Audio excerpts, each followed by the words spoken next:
Welcome to our weekly 3-minute therapy podcast, which is based on REBT, rational emotive behavior therapy, a type of psychotherapy which was devised by Albert Ellis in the 1950s and caused a dramatic sea change in the psychotherapy movement from the more psychoanalytic type of therapy that looks at your childhood as causing your problems to REBT, which looks at your irrational, unreasonable thinking that causes your emotional problems. So if you're feeling anxious, depressed, angry, guilty, or acting addictively, that comes from your thinking. And that's very good news because you can change your thinking if you don't like the emotions you're experiencing. There's 3 main irrational beliefs that cause emotional problems, and those are the 3 demands. A demand on oneself, I must do well and get approval or else I'm no good. A demand on others, others must treat me well or else they're no good. And a demand on the conditions of one's life, my life must be fair, easy, and hassle-free. And if it's not, then my life is horrible. So if you have one of these emotional issues, look for your must, look for your should, and then question, challenge, and contradict your demands. I'm Dr. Michael Edelstein. I'm a clinical psychologist who uses rational emotive behavior therapy to help my clients, and most of them improve dramatically in a few sessions because I teach them to be their own therapist. I teach them methods, strategies, concepts that they can use to identify their irrational thinking and overcome it. My co-host, Mick Berry, is not with us today. He's on a fact-finding mission in Outer Mongolia, but I do have my tech engineer, Chris Rossini, who is in the background, making sure that this goes out to all of you. So today we'll be addressing work stress. And if you have stress about anything, anxiety, worry, fear about anything, look for your must and look for your shoulds and uproot them. Some of the common demands people have who experience stress at work are demands such as, I must do well at work, and if I do poorly at work, if I don't get promotions or if I get fired, I'm no good, I'm a worthless person. And one of the problems there, in addition to the must, you don't have to do well at work. It would be preferable if you do, because if you do, you get advantages. If you fail at work, you get disadvantages.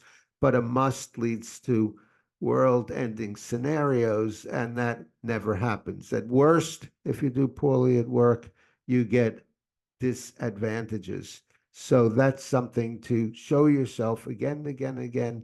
It wouldn't be horrible if I do poorly. I'll just have hassles, discomforts, disappointments.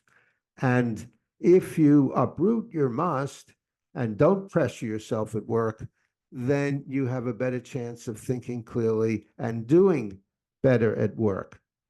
Another demand that some of my clients have had at work is in regards to their manager, and their demand there is, my manager must treat me fairly. So I've had clients who don't get along too well with their manager because they have somewhat of a hostile relationship with them, and part of it is their demand that their manager has to be fair, although their manager plays a role in that, but the manager's role is creating a practical problem, but then when they get themselves stressed about it, then they create an emotional problem about it. Another demand that some of my clients have had is, I must do as well as my coworkers. So I had a client who worked in a very high prestigious job at a well-known company, and some of his coworkers seemed to do better at the job than he did. They got promotions, they got raises, whereas he didn't. And he compared himself to them. And then I'm not doing as well as my coworkers, which was reasonable. But then he added, therefore I must, I have to. And then he created work stress about that. There's the other side of the coin with work when people love their work and they addict themselves to it, uh, and they work much too much, and that makes problems with their partner, their family, their sleeping, because they're working too hard in terms of their goals. So, thing to do if you have this workaholism is to identify the must. I must do well at work, or I must keep working because I enjoy it so much, and question, challenge, and contradict your musts. And one of the main ways to do that is to ask yourself, what is the reason I absolutely have to do well at work, even though I prefer to? Where is the evidence I can stand continuing to work, not continuing to work and going to bed on time? Who says it's horrible or the end of the universe if I leave work at a reasonable time and I feel somewhat frustrated? And the answers to all those questions is the same.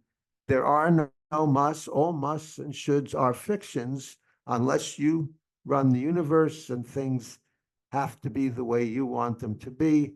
But it's useful to remind yourself again and again and again and again that you are just an imperfect human who acts imperfectly, so you can accept your limitations and in the case of workaholism, accept the limitation of getting to bed on time or eating your meals, and reminding yourself that tomorrow is another day, and tomorrow you could get back to your work. Okay, so that is my take on work stress.